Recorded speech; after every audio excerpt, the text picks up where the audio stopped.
Olá, vamos à solução de mais um problema do Cias e Zemanski, Física 1, aplicações de leis de Newton.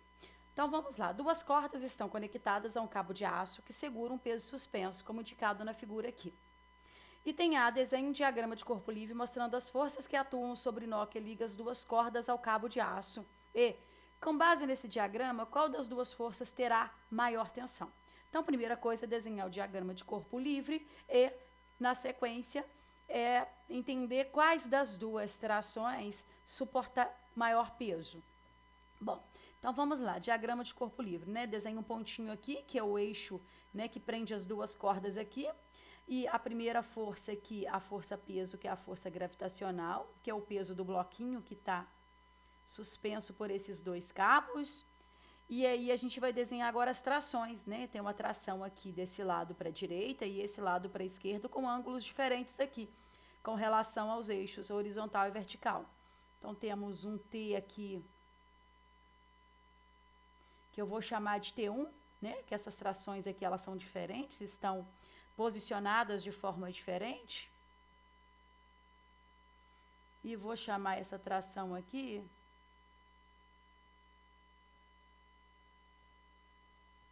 de T2.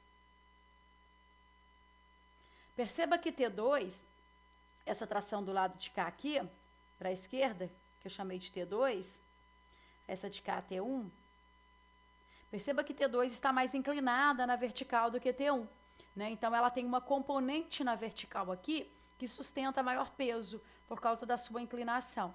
Logo, qual das duas tem a maior tensão ou tração?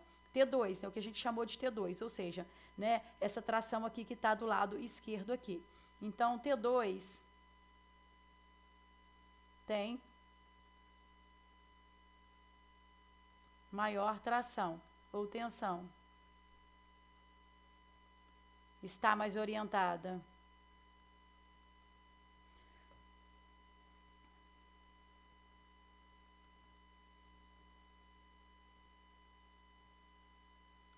Ou mais inclinada, né? Que T1. Logo, T2 suporta maior peso.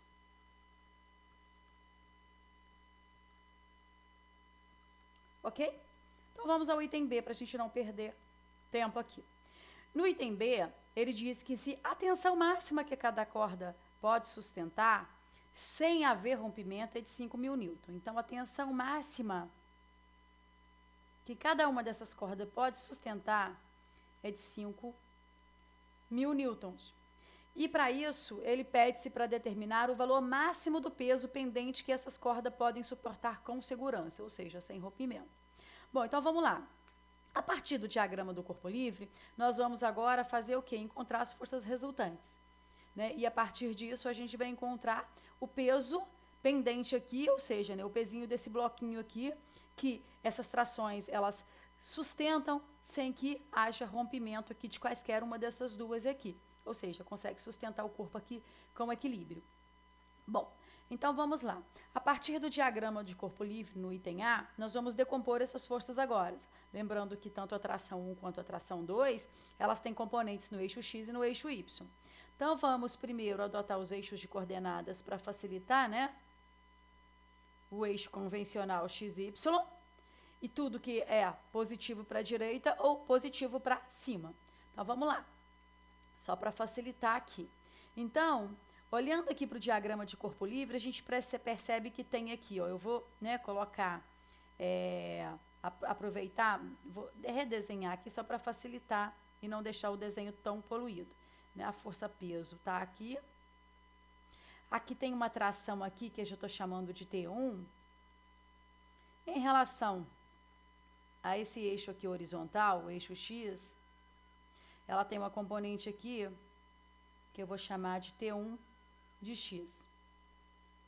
E tem uma componente aqui vertical que eu vou chamar de T1 de Y. Da mesma forma, para T2, nós temos também duas componentes, né? Temos aqui uma componente que eu vou chamar de T2 de x, está apontando para a esquerda. E tem uma outra componente aqui, ó, paralela a essa aqui, que eu vou chamar de T2 de y. Né? Lembrando que essas componentes, elas apresentam ângulos diferentes, 60 graus aqui a T2 e a T1 40. Então, perceba que esse ângulo de 40 graus é igual a esse aqui, ó. São opostos pelo vértice, ok? Aqui também, a T1, que está aqui, T2, perdão, né, do lado de cá, T2, ela tem um ângulo de 60 graus, aqui com o eixo horizontal, ok? Então, vamos agora fazer o somatório das resultantes dessas forças em x e em y. Bom, então vamos lá. O que eu posso dizer sobre T1 de x?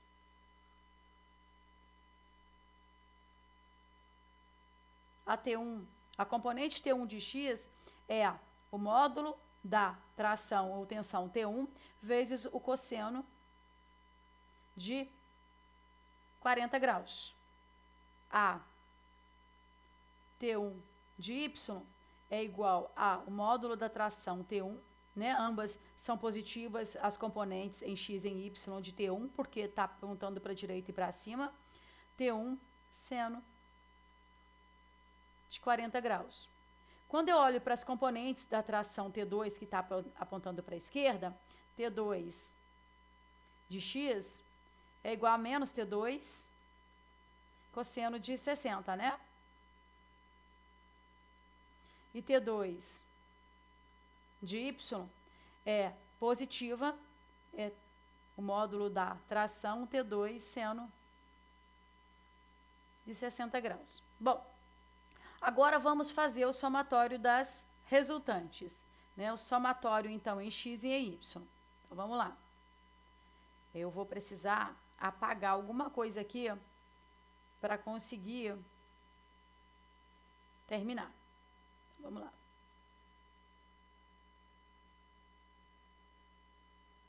Estou apagando o item A, né, que nós já concluímos aqui, para que a gente tenha espaço aqui para resolver o item B. Então, dando continuidade, eu vou dar continuidade ao item B aqui. Então, em X, o somatório das forças é igual ao quê? A nossa força resultante em X é igual a zero, porque o corpo está em equilíbrio. Então, a força resultante em X é igual a zero. E a resultante em X é o quê? Em X nós temos T1 cosseno de 40 e temos uma componente T2 negativa, menos T2 cosseno de 60 graus. Isso aqui são as únicas componentes no eixo X. Isso aqui é igual a zero, né? Estou pegando aqui o módulo, ok?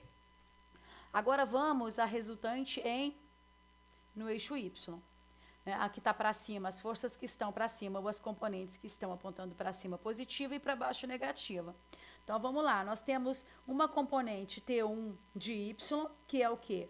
T1 seno de 40, mais uma componente T2 seno de 60 graus, menos a força-peso apontando para baixo, que é a massa do bloquinho vezes a aceleração gravitacional, isso tudo é igual a zero, né? Então, nós temos aqui duas equações. Essa equação aqui, que é o somatório da resultante em x, e essa equação que me dá o somatório da resultante em y. Agora, a gente precisa relacionar essas duas. Então, o que nós temos? Eu vou apagar aqui do lado de cá à esquerda para a gente continuar.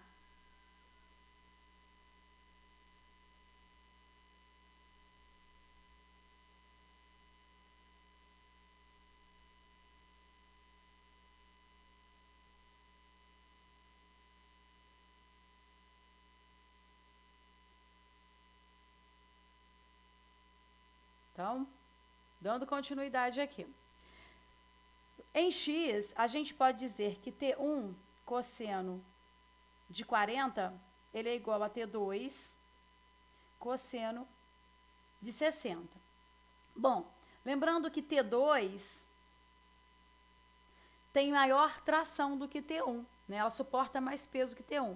Então, vamos admitir que T2 ela seja igual à tração máxima, né? Que ele fala que o máximo que cada uma pode sustentar, sem romper, é de 5.000 newton. Então, a gente supõe, uma vez que T2 ela aguenta um peso maior que a T1, a gente coloca a carga máxima nela, que é 5.000 newton.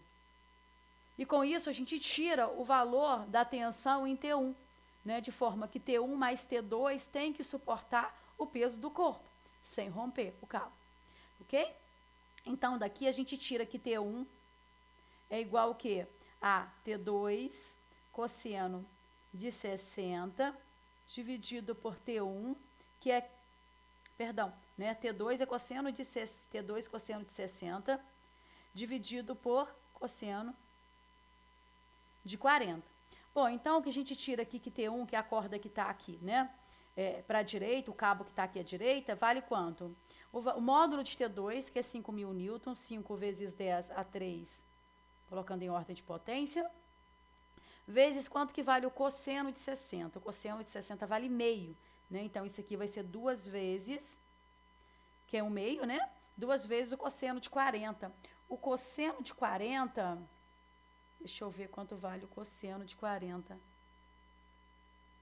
fazer o cálculozinho aqui.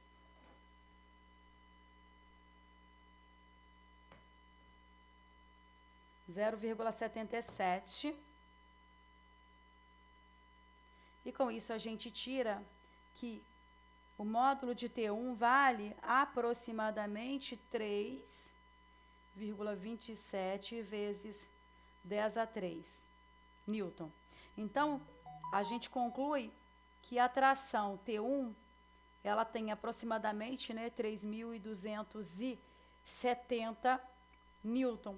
Ela é menor, né, do que a tração 2, obviamente, uma vez que 2 a gente considerou esse lado de cá, né, não importa qual, né, quem é 1 ou 2, importa que do lado esquerdo a tração ela suporta mais peso, logo T1 vai ser menor que T2.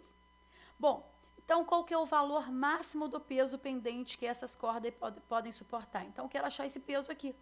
Então, eu sei que no eixo Y, T1 seno de 40 graus mais T2 seno de 60 graus tem que ser igual ao quê? Ao peso.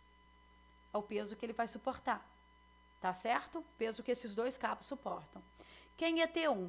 T1 é 3,27 vezes 10 a 3.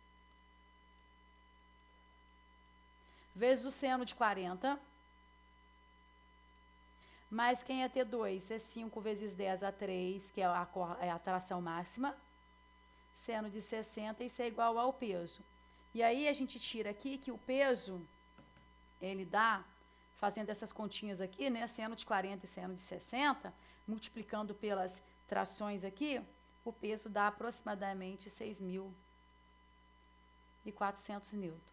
Bom, então, o peso desse bloquinho aqui. Então, ele pediu para que, né, se a tração máxima na corda que sustenta maior peso é de 5.000, determine o máximo de peso pendente, ou seja, o máximo de peso que essas cordas conseguem suportar.